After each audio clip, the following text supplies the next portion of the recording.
পনির খেতে আমরা তো কম বেশি অনেকেই প্রচণ্ড পছন্দ করি।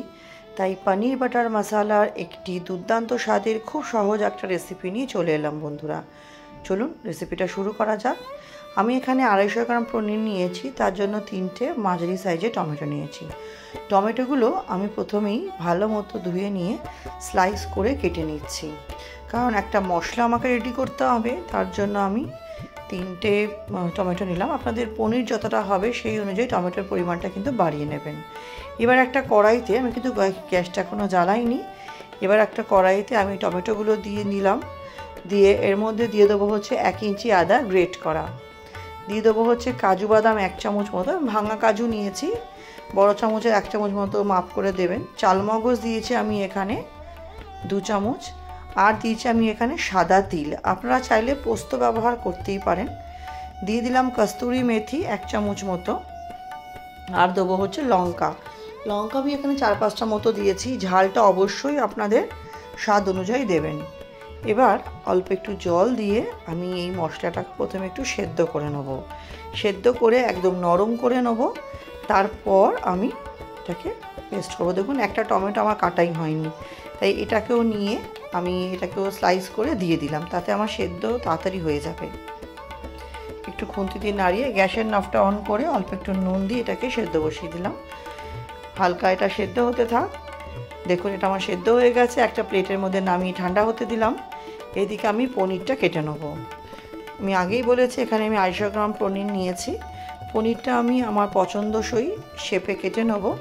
আপনাদের যেরকম শেপ পছন্দ হবে আপনারা সেরকম শেপেই কাটবেন, চৌকো বা 3 কোনা বা লম্বা। আমার এই চৌকো শেপটা, মানে পনির বাটার মশলার জন্য চৌকো শেপটা পছন্দ, তাই দিলাম। দেখুন ঠিক এরকমভাবেই আমি প্রত্যেকটা পিস আর কি বুঝে একটু কেটে নেব। প্রত্যেকটা পনির আমার কাটা হয়ে গেছে। এবার আমি পনিরগুলো কড়াইতে অল্প একটু তেল দিয়ে নুন, হলুদ আর একটু কাশ্মীরি লঙ্কা গুঁড়ো দিয়ে ভাজা করে নিলাম। বন্ধুরা, ভাজা করার সময় আমার ভিডিওটা অফ হয়ে গেছে, তার জন্য ক্ষমা চেয়ে নিচ্ছি। ভাজা করে আমি একটা পাত্রের মধ্যে পরিমাণ মতো একটু গরম জলের মধ্যে হালকা অল্প একটু নুন দিয়ে রেখেছিলাম, তার মধ্যে দিয়ে দিলাম পনিরগুলো, কিছুক্ষণ ভিজুক। এবার কড়াইতে যে বাকি তেলটা আছে তার মধ্যে আমি দিয়ে দিলাম 1 চামচ বাটার। যেহেতু এটা বাটার মশলা, তাই বাটারের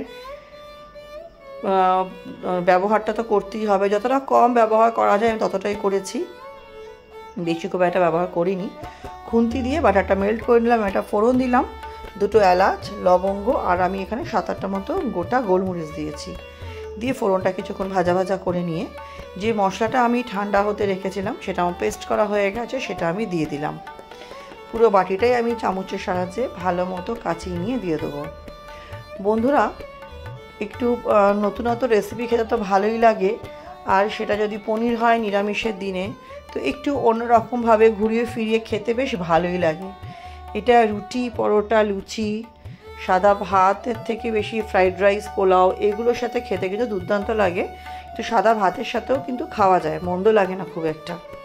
আমি এটি রুমালি রুটির সাথে খেয়েছিলাম, অসাধারণ হয়েছিল। যেরকম আমিষ মানে রসুন পেঁয়াজ দিয়েও বাটার মশলাটা ভাল লাগে, আমার কিন্তু স্পেশালি এই নিরামিষটাই ভাল লাগে। এবার কিছু গুঁড়ো মশলা দিলাম, দিয়ে দিলাম ছোটো চামচের 1 চামচ হলুদ, স্বাদ অনুযায়ী নুন, আর কাশ্মীরি লঙ্কার গুঁড়ো বেশ খানিকটা দেবো, মানে 2 চামচ মতো দিচ্ছি, যাতে কালারটা খুব সুন্দর আসে।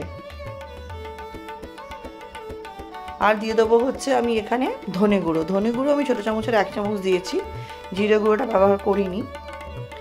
আর দিয়ে দিলাম হচ্ছে চিনি আমি অল্প দিলাম, আপনাদের পছন্দ না হলে স্কিপ করতে পারেন, বা পছন্দ হলে চাইলে একটু বেশিও দিতে পারেন। পনির বাটার মশলাটা একটু হালকা মিষ্টি হয়, কিন্তু আমি খুব একটা বেশি মিষ্টি পছন্দ করি না। এবার আমি খুন্তির সাহায্যে পুরো মশলাটা আমি কষিয়ে নেব, যাতে গুঁড়ো মশলার কাঁচা গন্ধও চলে যায়, আর যে বাটা মশলাটা দিয়েছি তারও যেন কাঁচা গন্ধটা বেরিয়ে যায়। যতক্ষণ না মশলা থেকে তেল ছাড়বে ততক্ষণ এটাকে আমি কষিয়ে যাব। মাঝখানে অল্প একটু ঢাকা দেবো, ঢাকনা খুলে আবার কষাবো। এরকম করে আমাকে এটা সময় নিয়ে কষাতে হবে।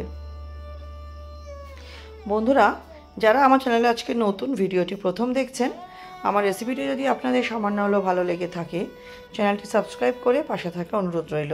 পাশে থাকা বেল আইকনটি প্রেস করে অল নোটিফিকেশানটা অন করে নেবেন, যাতে আমি চ্যানেলে যখনই নতুন রেসিপি আপডেট করব সবার আগে আপনাদের কাছে নোটিফিকেশান পৌঁছে যাবে। এবং পুরনো বন্ধুদের অনেক ধন্যবাদ পাশে থাকার জন্য, সাপোর্ট করার জন্য। এভাবেই আমাকে উৎসাহ করে যাবেন।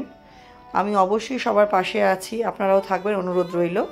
এবং ভিডিওটি স্কিপ করে দেখবেন না, যতটুকু দেখবেন পুরোটাই দেখবেন, আলোতে পদ্ধতিটাই কী করে করলাম জানতে পারবেন না। আর অবশ্যই একটি লাইক দিয়ে দেখা শুরু করবেন। ভালো লাগলে ফ্রেন্ডস ফ্যামিলির সাথে শেয়ার করে আমাকে আরও এগিয়ে যেতে সাহায্য করবেন। মশলাটা খুব ভালো মতো কষানো হয়ে গেছে, এবার পনিরগুলো শুধু দিলাম, দিয়ে পনিরটা দিয়েও আমাকে কিন্তু খুব ভালো মতো একটু কষিয়ে নিতে হবে। আপনারা চাইলে এখানে কাঁচা পনিরও ইউজ করতে পারেন, কিন্তু সেক্ষেত্রে পনিরটা পরে দিতে হবে। মশলার মধ্যে দিয়ে যদি কষানো যায়, কিন্তু বেশিক্ষণ ধরে মশলার মধ্যে যদি কাঁচা পনিরটা দিয়ে কষাতে থাকি আমরা, ভেঙে যাওয়ার সম্ভাবনা থাকে। সেই হিসাবে কাঁচা পনির হলে সেটা আমাদের লাস্টে দিতে হতো। মশলা দিয়ে পনিরটা ভালো মতো কষিয়ে নেওয়ার পর আমি যে বাটির মধ্যে পনিরটা ভিজিয়ে রেখেছিলাম, সেই বাটির মধ্যে আমি চায়ের কাপের 1 কাপ জল দিয়ে পনিরটা ভিজিয়েছিলাম, সেই জলটাই আমি দিয়ে দিলাম এর মধ্যে। নুনটা অবশ্যই লক্ষ্য রাখবেন। দিয়ে একটু খুন্তির সাহায্যে হালকা নাড়াচাড়া করে নিলাম। হালকা নাড়াচাড়া করে নিই, এটাকে আমি ঢাকা দিয়ে মিনিট 4-5 মতো এটাকে আমি ফুটতে দেবো। ফুটে যাওয়ার পর টেক্সচারটা দুর্দান্ত আসবে। দেখুন এটা আমার ফুটে গেছে, দেখতে কতটা সুন্দর হয়েছে, সাইড দিয়ে তেল ছাড়তে শুরু করে দিয়েছে। রেসিপিটা আমার বন্ধুরা কিন্তু প্রায় শেষের দিকে, দেখতে এতটা অপূর্ব লাগছে, খেতেও কিন্তু দুর্দান্ত হয়েছিল। অনুরোধ করব অবশ্যই বাড়িতে একবার এইভাবে ট্রাই করবেন, কথা দিচ্ছি আপনাদের প্রচণ্ড পছন্দ হবে। কেমন লাগলো আমাকে সুন্দর সুন্দর কমেন্টের মাধ্যমে উৎসাহিত করবেন, আপনাদের কমেন্টে অনেক উৎসাহিত হই। তাহলে আমার রেসিপিটা কমপ্লিট হয়ে গেছে। এবার কিছুক্ষণ স্ট্যান্ডিং টাইমে রেখে সার্ভিং বোলের মধ্যে নামিয়ে নেবো। একটু গার্নিশিং করব, দিয়ে দিচ্ছি সবার প্রথমে ধনে পাতা দেওয়াতে এর লুকটা অনেক সুন্দর হয়ে গেছে। আর আমি ফ্রেশ ক্রিম দিতে পারেন আপনারা, আমার কাছে যেহেতু ফ্রেশ ক্রিমটা ছিল না, দুধের শটটাকে ভালো মতো ফেটিয়ে নিয়ে দিয়েছি। আর ওপর দিয়ে দেবো 1 চামচ বাটার। তাহলেই এর গার্নিশিংও কমপ্লিট হয়ে যাবে আর আমার রেসিপিটাও কমপ্লিট হয়ে যাবে। আমার সাথে ভিডিওটি শেষ অবধি দেখার জন্য আপনাদের সকলকে অনেক অনেক ধন্যবাদ। তাহলে বন্ধুরা আজকের মতো এখানেই শেষ করছি ভিডিওটা। নেক্সট দিন আবার হাজির হব। সবাই খুব ভালো থাকবেন।